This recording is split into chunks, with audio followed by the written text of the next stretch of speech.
Hello friends, welcome to చందమామ కథలు by RK. చందమామ కథల ప్రపంచంలోకి వెళ్ళిపోదామా? ఇప్పుడు చెప్పబోయే కథలలో మొదటి కథ మాటకు మాట. ఇది నార్వే దేశపు జానపద కథ. ఒక రాజుకు అమిత మాటకారి అయిన కుమార్తె ఉండేది. ఆమెతో మాట్లాడటం ఎవ్వరికీ సాధ్యమయ్యేది కాదు. ఒకరిద్దరు రాజకుమారులు ఆమెతో మాట్లాడి ఆమె మాటకారితనం ముందు ఓడిపోయి వెళ్ళిపోయారు. దాంతో ఆమె అతిబాగుడు గురించి అంతటా ప్రచారం అయిపోయింది.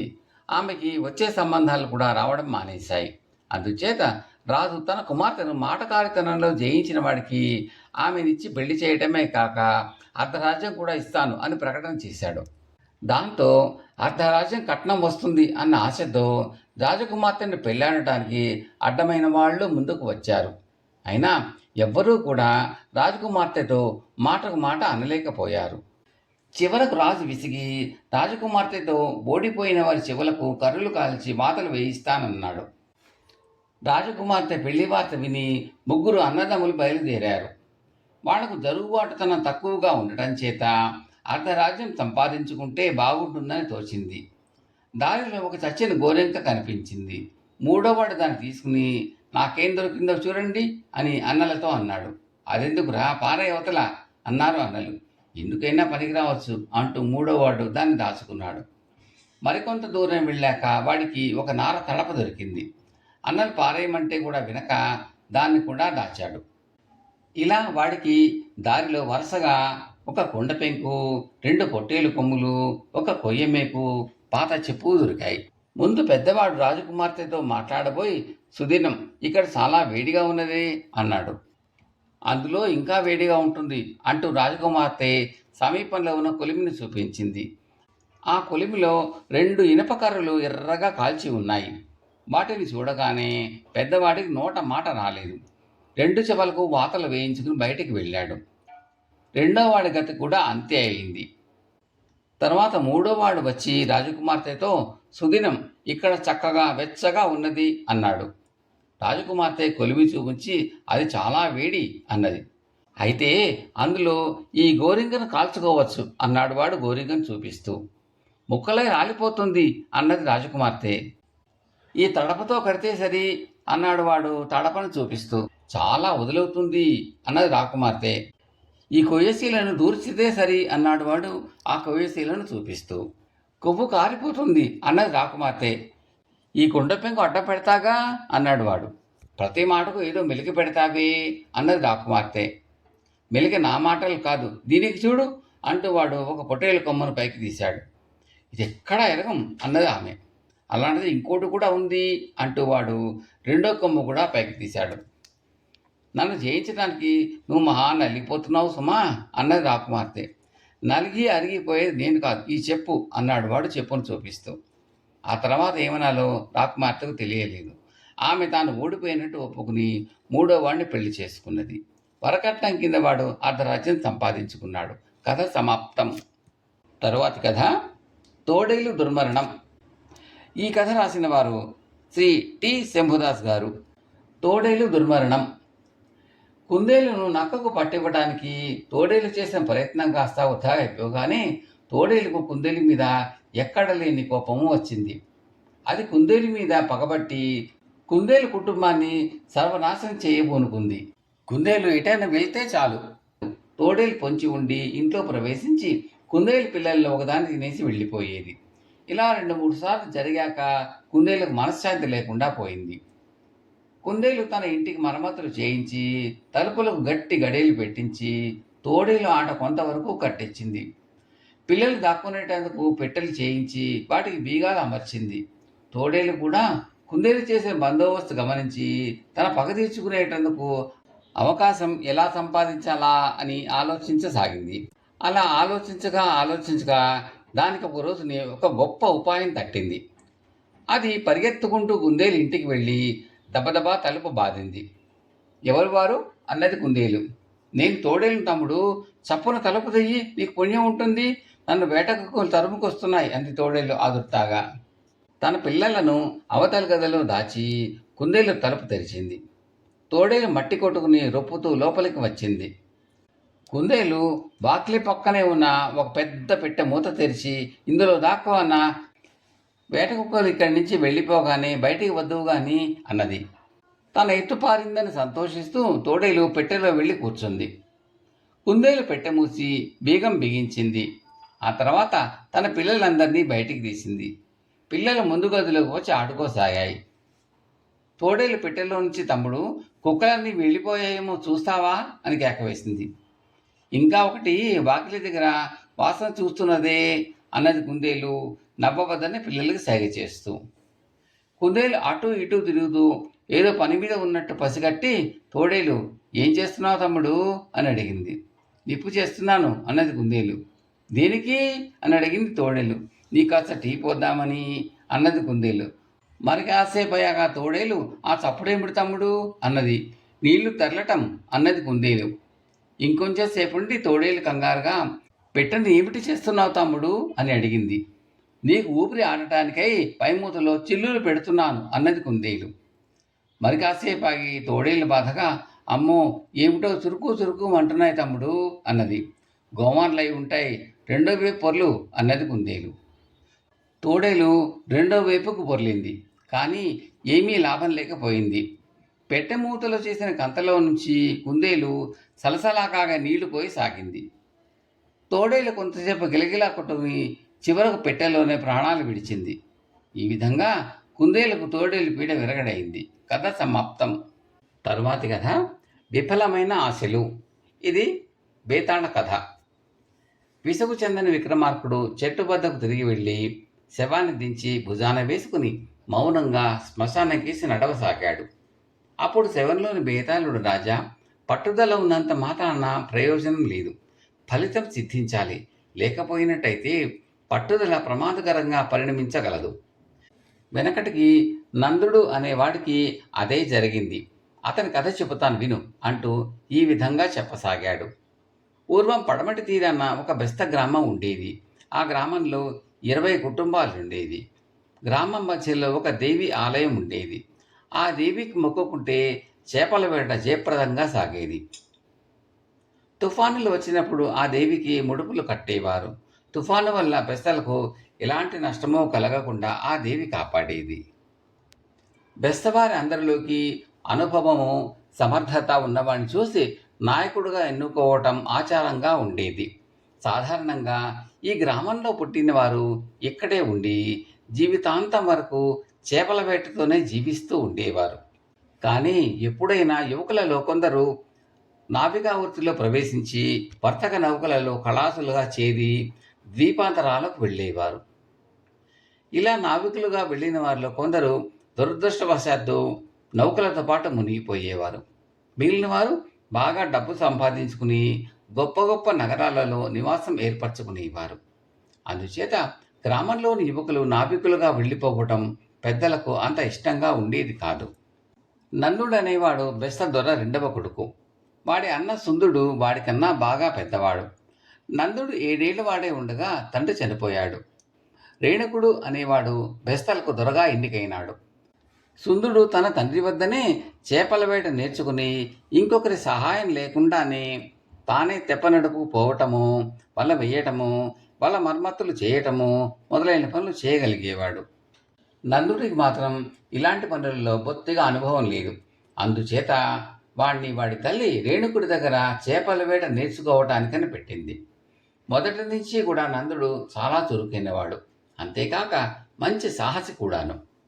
అందుచేత వాడిని రేణుకుడు ఎంతగానో మెచ్చుకునేవాడు. ఊళ్ళో అంతా వాడి గురించి ఆశ్చర్యంగా చెప్పుకునేవారు. ఇటువంటి వాడు నావికుడైతే ఎంతైనా సంపాదించగలుగుతాడు అని బెస్తలు అప్పుడు అప్పుడు అనేవారు. వెంటనే నందుడి తల్లి, అమ్మయ్యో, నా కొడుకు నావికుడు కావటమే నేను ఒప్పను అనేది. ఆమెకు తన కొడుకు నావికుడైతే ఇల్లు వదిలిపోతాడని భయం. రేణుకుడికి సుందరి అనే ఒక కూతురు ఉండేది. అది నందుడి కన్నా 2 ఏళ్లు చిన్నది. పేరుకు తగినట్టు అది అందమైన పిల్ల కావటం చేత అందరూ దాన్ని ముద్దు చేసేవారు.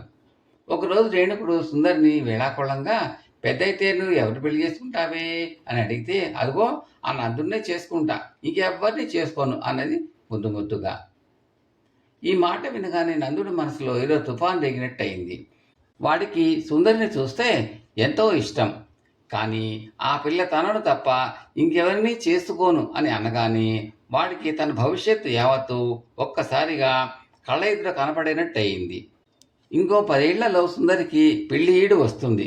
అప్పుడు తనకు దానికి పెళ్ళవుతుంది. అందుచేత ఈ లోపలే తాను బోలెడంత ధనం సంపాదించాలి. ఈ ఊళ్ళో ఉండి చేపలు పడితే ధనం రాదు.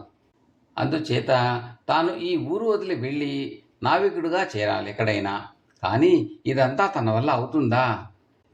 దేవి అనుగ్రహిస్తే ఎందుకు కాదు అని అనుకుని వాడు ఒంటరిగా దేవి గుడికి వెళ్ళి దేవి విగ్రహం ముందు మోకరిల్లి, అమ్మా తల్లి, నన్ను నావికుడిని చేసి బాగా డబ్బు వచ్చేటట్టు చేసేవా?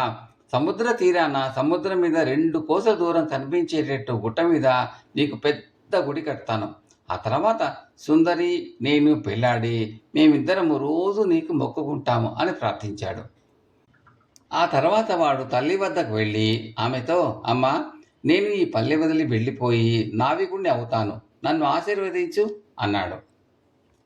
తల్లి ఈ మాట విని నిర్ఘాంతపోయింది. వెళ్ళవద్దని కొడుకును బతిమాలుకున్నది. నాయనా, నాకు మీరిద్దరూ చెరొక కన్ను లాంటి వాళ్ళు.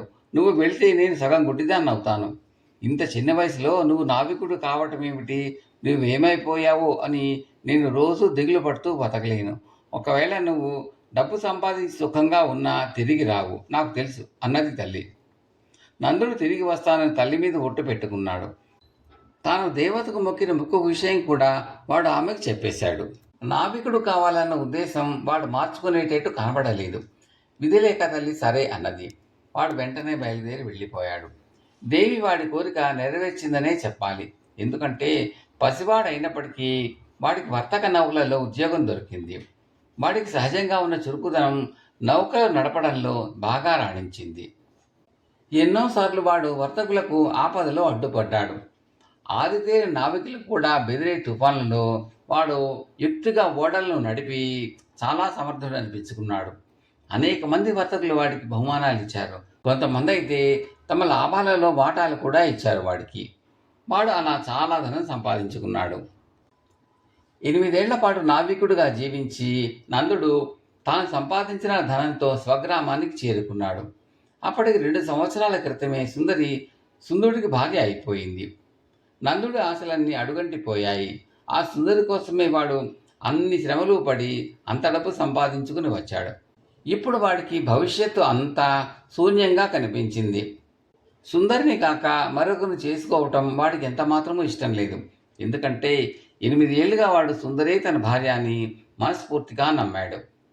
అయితే సుందరి నందుని ఏనాడో మర్చిపోయింది.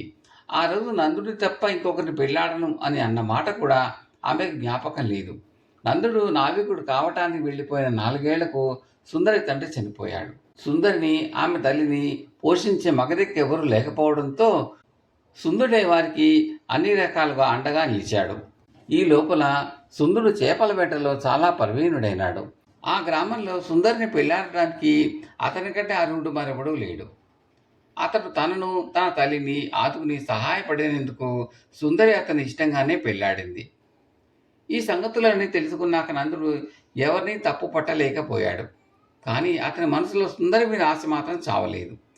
సుందరిని ఎలాగైనా సరే తనతో వచ్చేయటానికి ఒప్పించి ఆమెను ఏ దూరదేశమైనా తీసుకుని పోయి అక్కడ పెళ్ళాడి సుఖంగా ఉందామని అతనికి దుర్బుద్ధి పుట్టింది. ఈ ఆలోచనను అతను రహస్యంగా సుందరికి చెప్పాడు. సుందరి ఈ సంగతంతా తన అత్తగారితో చెప్పేసింది. నందుడి తల్లికి తన కొడుకు స్థితి చూసి చాలా బాధ కలిగింది. ఆమె అతన్ని ఒంటరిగా అవతలికి తీసుకుపోయి, కులానికి కళంకం తెచ్చే ఈ బుద్ధులు నువ్వు ఎక్కడ నేర్చుకున్నావురా? నావికుడుగా దేశ దేశాలకు తిరిగి ఇంత పాడైపోయావా? నీకు వదిన ఒకటి, తల్లినే నేను ఒకటినా? నీ సుఖం కోసం నీ అన్న కాపురం పాడు చేస్తావా? ఇలా తిరిగి వచ్చే కన్నా నువ్వు తిరిగి రాకుండా ఉంటేనే ఎంతో సంతోషించేదాన్ని. ప్రయోజకుడివై ఇంత డబ్బు సంపాదించుకున్నావు. ఇంకెక్కడైనా కూడా సుఖంగా బతకగలవు. ఈ ఊళ్ళో ఉండి నువ్వు బాధపడుతూ ఉంటే నేను చూడలేను. ఇంకెక్కడికైనా వెళ్ళిపో అన్నది. సరేనమ్మా, వెళ్ళిపోతాను అన్నాడు నందుడు తలదించుకుని.